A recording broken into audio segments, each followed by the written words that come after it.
News आपके साथ मैं हूं रचना बंसल। राजस्थान में जिस तरीके की सियासी उठापटक इस वक्त जारी है, सुबह से इंडिया न्यूज पल पल का अपडेट आप तक पहुंचा रहा है। और अब से थोड़ी देर पहले की तस्वीरें आप देख लीजिए। तस्वीरें हैं जब पत्रकारों के सामने अशोक गहलोत गुट ने विधायकों की परेड कराई है और बहुत ज्यादा रिलैक्स्ड यहां पर अशोक गहलोत बॉडी लैंग्वेज से भी नजर आ रहे हैं। अशोक गहलोत ये साफ तौर पर संदेश देते हुए कि उनके पास बहुमत से ज्यादा का आंकड़ा है, यही बात बार बार अशोक गहलोत दोहराते भी रहे।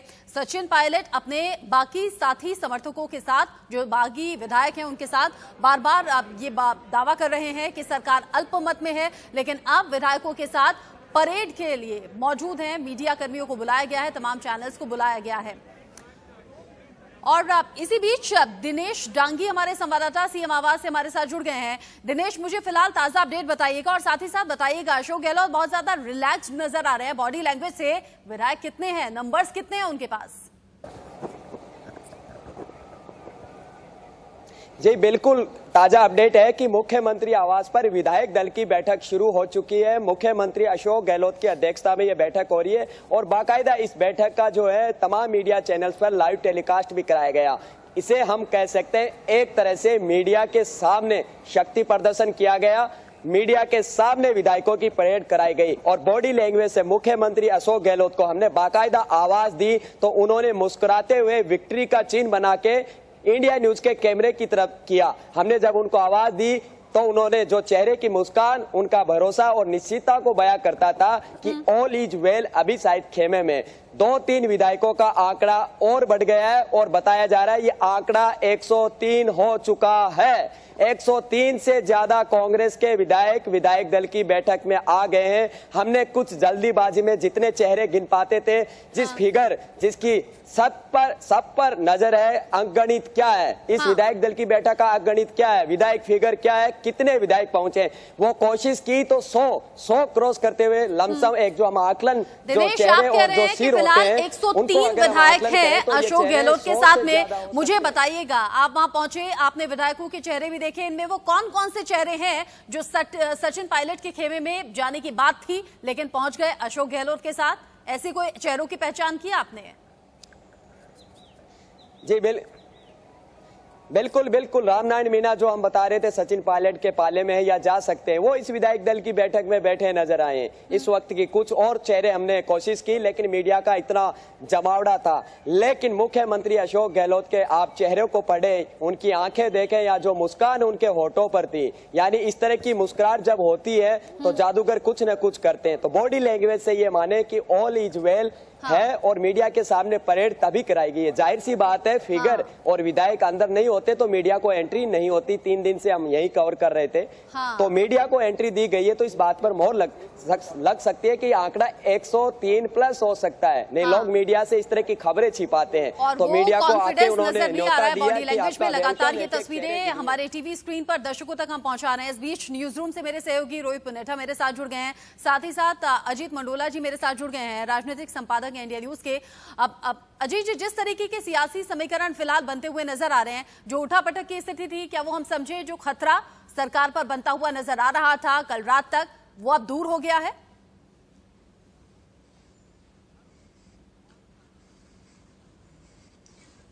नहीं, देखिए, बिल्कुल सरकार के ऊपर से खतरा टल गया है और एक तरीके से अशोक गहलोत बहुत मजबूती से उन्होंने ये साबित कर दिया है कि वो राजनीति के चाणक्य हैं और उन्होंने जिस तरीके से पूरी राजनीतिक घटनाक्रम को अपने तरीके से हैंडल किया, ये बड़ी बात है।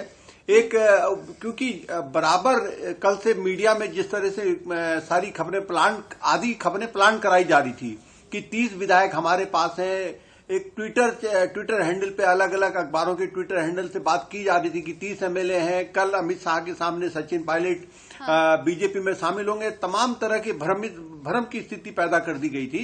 लेकिन मुख्यमंत्री अशोक गहलोत पहले दिन से ही बिल्कुल, जिसे कहते हैं, पूरा उनका आत्मविश्वास भरा हुआ था कि सरकार को कुछ नहीं होगा और वो पूरी तरीके से अडिग थे। उन्होंने आला कमान को यही कहा कि देखिए, ये जनवरी फरवरी से हमारी सरकार को अस्थिर करने की कोशिश की जा रही है और कुछ लोग हमारी पार्टी के इसमें मिले हुए हैं और ये बड़ी चिंताजनक स्थिति है। अगर पार्टी ने समय पे कोई फैसला नहीं किया तो बहुत दिक्कत आ जाएगी, क्योंकि राज्यसभा चुनाव में वो चीज खुल के सामने आ गई थी और उसके बाद सारे आंकड़े जो एसओजी ने जो स्पेशल फोर्स लगाई गई है, जब सारे एजेंसियां उन्होंने सब सबूत इकट्ठा किए तो मामला बहुत चिंताजनक निकला।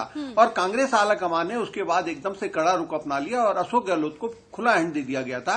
इसीलिए 3 नेता केसी वेणुगोपाल को इस पर केरल में वो अपने को क्वारंटाइन किए हुए थे, क्योंकि अभी वो लौटे थे केरल में वापस। लेकिन उनको कहा गया कि आप पहुंचे बैठक में, उन्हीं के देरी से आने के चलते बैठक में थोड़ा समय लग गया। और ये पूरी जब पुख्ता व्यवस्था हो गई, उसी के बाद गहलोत ने जब परसों प्रेस कॉन्फ्रेंस करी तो प्रधानमंत्री नरेंद्र मोदी, अमित शाह सबको निशाने पे लिया और पूरी तरीके से बीजेपी के खिलाफ मोर्चा खोला। अब सचिन पायलट के पास वो पहले दिन से ये खबर थी कि 14 से 15 विधायक हैं। हो सकता है कि अगर वो 18 भी मान लिए जाएं तो 104 का आंकड़ा, 122 एमएलए इस समय कांग्रेस के पास थे। 122 में से 18 अगर कम भी कर लिए जाए तो 104 का आंकड़ा मेरे को लगता है कि अब वो 105-6 तक भी जा सकता है अंदर। और जो 14-15 की बात की जा रही थी वो जो घट के 12-13 तक आ गई थी विधायकों की। और मेरा ये मानना है कि जब ये अभी शाम को जब मीटिंग होगी, कांग्रेस के कुछ नेता चाहते हैं कि अभी से एकदम निष्कासन का कोई फैसला न किया जाए। इससे गलत मैसेज जाएगा कि पार्टी के जो युवा नेता हैं, युवा चेहरे हैं, अगर उनको ज्योतिरादित्य सिंधिया के बाद फिर सचिन पायलट अगर चले जाते हैं या कुछ बात हो जाती है तो ये पार्टी के लिए बहुत अच्छा मैसेज नहीं होगा। अच्छा, बीजेपी बराबर ये मैसेज दे रही है। सचिन पायलट अच्छी तरीके से राजस्थान की राजनीति को समझते भी हैं और युवाओं से खास उनका मेलजोल है भी। रोहित पुनेचा भी हमारे साथ बने हुए हैं। रोहित, एक बार फिर से गेम चेंजर साबित हुए हैं अशोक गहलोत, एक बार फिर से संकट मोचक कहलाए हैं पार्टी के लिए, सरकार के लिए, लेकिन साथ ही साथ साफ संदेश जो रणदीप सुरजेवाला ने दिया सचिन पायलट के लिए, दरवाजे खुले हैं, अभी भी गलती को सुधारा जा सकता है। सचिन पायलट की तरफ से कोई जानकारी मिल रही है क्या? कहां पर हैं? क्या फैसला अगला होगा उनका? देखिए रचना, यही सचिन पायलट का जो एक प्रेशर टैक्टिक्स है जो लगातार वो अपनाए हुए हैं, वो सामने नहीं आ रहे हैं बिल्कुल भी। सामने आके उन्होंने अभी तक कोई स्टेटमेंट भी नहीं दिया है। सिर्फ सूत्रों के हवाले से खबर मिल रही है या फिर कुछ कुछ खबरें आ रही हैं। जैसे कल ये खबर मिल रही थी कि सचिन पायलट दिल्ली और जयपुर के बीच हाईवे में हैं और उन्होंने राहुल गांधी, सोनिया गांधी से मिलने के लिए टाइम मांगा है। लेकिन फिर कुछ ही घंटे बाद खबर मिलती है कि नहीं, वो जयपुर आ गए वापस। अब कुछ देर पहले हमारी बात हुई थी दिल्ली में, हमारे संवाददाता सुमित दुबे लगातार उनको फॉलो कर रहे हैं। उनके घर के बाहर कल शाम से वो डटे हुए हैं, तो वहां कोई हलचल नहीं है। ना सचिन पायलट अंदर गए हैं ना बाहर निकले, तो ये भी क्लियर नहीं है कि वो दिल्ली में अपने घर पर हैं या नहीं है। तो ये एक प्रेशर टैक्टिक्स हो सकती है सचिन पायलट की तरफ से। लेकिन यहां अगर मैं बात करूं राजस्थान में, तो खेल अब पूरी तरीके से अशोक गहलोत ने अपने फेवर में कर लिया है। और अब से कुछ देर पहले हमने देखा भी था कि उन्होंने प्रेस को अंदर बुला लिया था। ये वही पल था, प्रेस को अंदर बुलाने का मतलब है, क्योंकि वो लगातार अभी तक प्रेस से दूरी बनाए हुए थे, मीडिया से दूरी बनाए हुए थे। मीडिया को अंदर बुलाने का ही मतलब ये है कि अंदर सब कुछ सेट है, अब पिच हमारी है, अब हम खुलकर खेलेंगे। ये उन्होंने क्लियर उन्होंने कर दिया, अपने विधायकों की परेड करा दी। जैसा कि दिनेश भी बता रहे थे कि 103 विधायक उन्होंने गिनवा दिए, तो ये तो क्लियर है कि सरकार पर अब कोई भी खतरा नहीं है। यहां पर एक किला फतेह कर लिया कांग्रेस ने, और इसके जो चाणक्य रहे वो अशोक गहलोत रहे। अब नंबर 2, अब कांग्रेस ये भी नहीं चाहती है, जैसा कि अभी अजीत मेंदोला जी कह रहे थे, कांग्रेस ये भी नहीं चाहती है कि सचिन पायलट को खोए। देखिए, कहीं ना कहीं सचिन पायलट की अपनी जमीन है राजस्थान में, इस बात को नकार नहीं सकते। युवाओं के बीच में वो लोकप्रिय है, इस बात को हम नकार नहीं सकते। और इसीलिए उन्हें डेप्यूटी सीएम का पद भी दिया गया था, क्योंकि उस वक्त भी डिफरेंसेस थे, लेकिन उस वक्त डिफरेंसेस को शांत करके उनको डेप्यूटी सीएम बनाया गया था। उनको डेप्यूटी सीएम बनाना ही उस वक्त ये दिखाता है कि उनके ग्राउंड्स हैं राजस्थान में। वो राजेश पायलट के बेटे हैं, किसान मसीहा के तौर पर राजेश पायलट को जाना जाता था। तो एक ऐसे परिवार के सदस्य को जो युवा भी है, लोकप्रिय भी है, सेंटर में मिनिस्टर भी रह चुका है और कांग्रेस की पॉलिटिक्स को जानता है, उसको भी नहीं खोना चाहेंगे। तो एक मिशन फतेह कर लिया। अब मुझे लगता है कि दूसरा मिशन यही होगा कि कैसे सचिन पायलट को मनाया जाए और ससम्मान, इस पर जोर दे रहा हूं मैं, ससम्मान उनकी वापसी कराई जाए, क्योंकि इससे कम सचिन पायलट को भी मंजूर नहीं होगा और ऑप्शन भी उनके पास नहीं है बहुत ज्यादा। लेकिन नाराजगी दूर करने का फॉर्मूला निकाला क्या जाएगा? जी, अगर सचिन पायलट की इतनी ज्यादा नाराजगी है और इतनी ज्यादा शिकायतें हैं, पहले तो शिकायतों को दूर करना, फिर वापस ससम्मान पार्टी में रहने देना और साथ ही युवाओं को जोड़ कर रखना। राजस्थान की राजनीति को बारीकी से समझते हैं, ये सब कुछ नुकसान उठाने के लिए अशोक गहलोत भी तैयार नहीं होंगे, पार्टी भी तैयार नहीं होगी।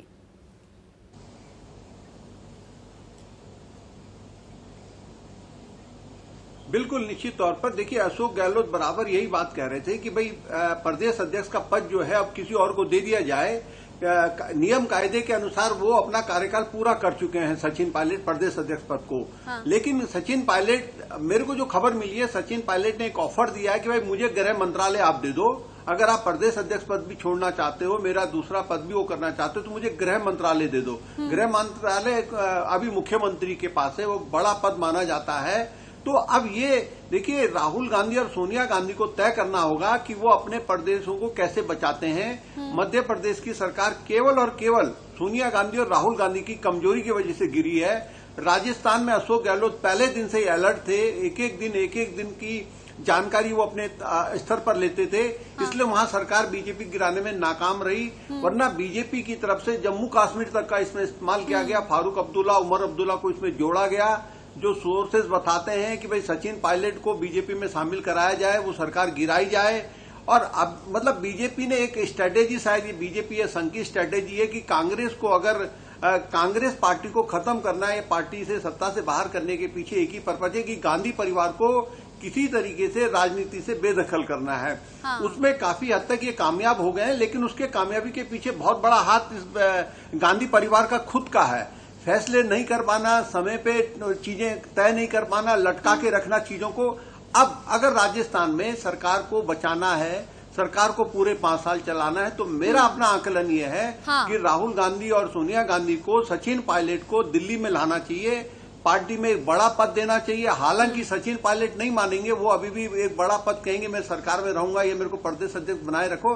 अगर ऐसा फिर कांग्रेस ने करा तो फिर सरकार के संकट आएगा। ये 1001% फिर सरकार नहीं वही मेरा अगला सवाल था जी, क्योंकि बीजेपी की तो आदत है बैकडोर से एंट्री करना। मध्य प्रदेश में भी हमने देखा, मध्य प्रदेश में भी लंबे वक्त तक इसी तरीके से उठापटक हुई। कभी लगता था सरकार खतरे में है, कभी लगता था खतरे से बाहर है। अभी अगर 103 से ज्यादा विधायक अशोक गहलोत के साथ हैं भी, अगर अभी के लिए खतरा टल भी गया तो ये क्या बहुत मुमकिन तो नहीं है कि ये खतरे से बाहर ही रहेगी। बीजेपी का तो लगातार सेंध लगाने का काम है, आगे फिर से खतरा पैदा हो सकता है, इसलिए आपसी मनमुटाव को दूर करना प्राथमिकता होनी चाहिए।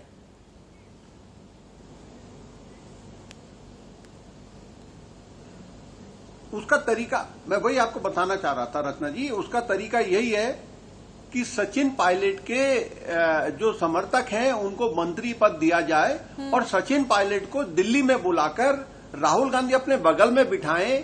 उन्हें देखिए, कांग्रेस के पास युवा पदाधिकारियों की बहुत बड़ी कमी है। पुराने नेता ही अभी जनरल सेक्रेटरी पद पे बैठे हैं, नए चेहरों का प्रयोग राहुल गांधी नहीं कर पा रहे हैं अभी तक अपनी टीम का। तो ये एक अच्छा मौका है। सचिन पायलट एक युवा नेता है, उनके पास एक स्टेमिना है, बहुत अच्छी उनकी बोलचाल, हर तरीके से बोलने चालने में पढ़े लिखे हैं, राजनीतिक परिवार से आते हैं। तो उनको राहुल गांधी को अपनी टीम में दिल्ली लाना चाहिए, एक बड़ा पद जनरल सेक्रेटरी जैसा पद उनको देना चाहिए, उनका सम्मान बना रहेगा।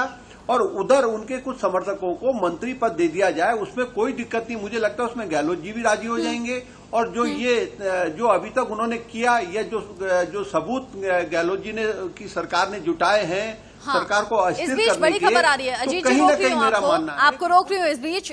बड़ी खबर ये है कि कांग्रेस दफ्तर में सचिन पायलट के पोस्टर जो हटा दिए गए थे, अब खबर ये मिल रही है कि फिर से सचिन पायलट के पोस्टर वहां लगा दिए गए हैं। सुबह पीसीसी दफ्तर से पोस्टर हटा दिए गए थे, तमाम पोस्टर बैनर जिनमें सचिन पायलट की तस्वीर थी वो पोस्टर हटा दिए गए थे। सुबह तक के समीकरण हमने देखे थे और ये देखिए 2 तस्वीरें, एक तस्वीर में आप देख रहे हैं जहां पोस्टर हटाने की तस्वीरें आपको दिख रही हैं, और ये दूसरी तस्वीर आप देखिए जो ताजा है, जो अभी की है, जहां पोस्टर एक बार फिर से लगा दिए गए हैं, बैनर होर्डिंग एक बार फिर से लगाए जा रहे हैं और इनमें सचिन पायलट की तस्वीर है। ये बड़ी बात है। एक तरफ रणदीप सुरजेवाला, पार्टी आलाकमान की तरफ से साफ संदेश दे दिया गया है कि सचिन पायलट जो भी नाराजगी है, जो भी शिकायत है वो बताएं, दूर की जाएगी। शक्ति प्रदर्शन मीडिया के सामने हो चुका है, विधायक दल की बैठक हो चुकी है शुरू, और इसी बीच ताजा तस्वीर आप देखिए, सचिन पायलट की ये तस्वीर, लगे हुए बैनर पोस्टर एक बार फिर से कांग्रेस दफ्तर पर लगा दिए गए हैं। मतलब कांग्रेस आलाकमान की तरफ से, राजस्थान सरकार की तरफ से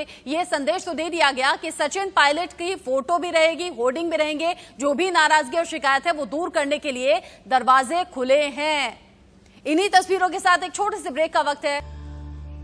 राजस्थान की सियासत से जुड़ी हर बड़ी अपडेट, हर बड़ी जानकारी सुबह से आप तक पहुंचा रहे हैं, और इस बीच बड़ा अपडेट ये कि कांग्रेस दफ्तर में जो सचिन पायलट के पोस्टर होर्डिंग्स हटाए गए थे वो दोबारा से लगाने का काम शुरू हो चुका है। ये तस्वीरों में आप देख भी रहे हैं, सचिन पायलट इन तस्वीरों में आपको दिखाई देंगे। जब नाराजगी थी तो पोस्टर हटाए भी गए, लेकिन अब ताजा अपडेट ये, ताजा तस्वीरें ये कि दोबारा से दफ्तर में पोस्टर होर्डिंग लगाए गए हैं। और ये दूसरी तस्वीर आप देखिए, अशोक गहलोत बहुत ज्यादा confident body language, victory sign दिखाते हुए। और जैसे कि हमारे संवाददाता दिनेश डांगी ने बताया कि 103 प्लस विधायक उनके पास इस वक्त हैं। शक्ति प्रदर्शन पहले मीडिया के सामने हुआ, मीडिया के सामने विधायकों की परेड हुई और सुबह 10:30 बजे जो विधायक दल की बैठक होनी थी वो अब थोड़ी देर पहले शुरू हो भी चुकी है।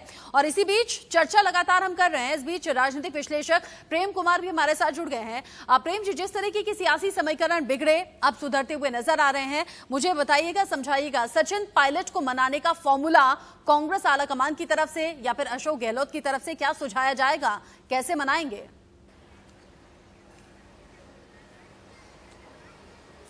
देखिए, मेरे ख्याल से सबसे महत्वपूर्ण बात यह है कि ये जो संकट पैदा हुआ, ये केवल अंदरूनी संकट था? अगर मुझे नहीं लगता कि ऐसा था, क्योंकि पहले से खरीद फरोख्त की जा रही थी, उसकी एफआईआर दर्ज होती है, उसकी जांच हो रही थी, हर विधायक को 20-20, 25-25 करोड़ का प्रलोभन दिया जा रहा था। और उसमें अगर सचिन पायलट जी का इस्तेमाल हो रहा था तो ये उनको दोबारा एकोमोडेट करने में अंदर से भी विरोध की आवाज आएगी। चाहे वो पोस्टर का फाड़ कर फेंकना भी हो, तो वो वही गुस्सा था कि जिस पार्टी के प्रदेश अध्यक्ष हैं, जिस पार्टी की सरकार में उप मुख्यमंत्री हैं, वो अगर भारतीय जनता पार्टी या किसी बाहरी तत्व के साथ मिलकर के अपनी ही सरकार को अस्थिर करने का प्रयास कर रहे हैं, तो उसका गुस्सा पार्टी में होगा। यही वो बात है जिससे अगर सचिन पायलट को दोबारा बुलाया भी जाता है तो या वो आते भी हैं तो वो सम्मान बचा रहना मुश्किल होगा। लेकिन सरकार है, राजनीति है, इस वजह से अभी संख्या भी कम से कम 18 विधायक नहीं आए हैं बैठक में, तो कांग्रेस ये ऑप्शन खोल कर रखना चाहती है कि ये अधिक से अधिक जो विधायक हैं उनके पाले में वापस हों। तो इसके लिए ये सुरजेवाला जी का जो प्रेस कॉन्फ्रेंस हुआ उसमें ये ऑफर दिया गया कि सब लोग वापस आए। तो इस हिसाब से देखा जाए तो ये केवल कांग्रेस का राजनीति में अपार संभावनाओं की जगह रहती है और अपार संभावनाएं हैं जहां कभी भी कुछ भी हो सकता है। लेकिन कहते हैं कि रस्सी उतनी खींचनी चाहिए कि टूटे ना। लेकिन सचिन पायलट रस्सी तोड़ने का काम कर चुके हैं, वापस जोड़ेंगे कैसे, इस पर निगाहें लगातार बनी हुई हैं। आप सब बने रहिएगा हमारे साथ। एक छोटे से ब्रेक के लिए यहां पर रुक रहे हैं, फौरन होंगे।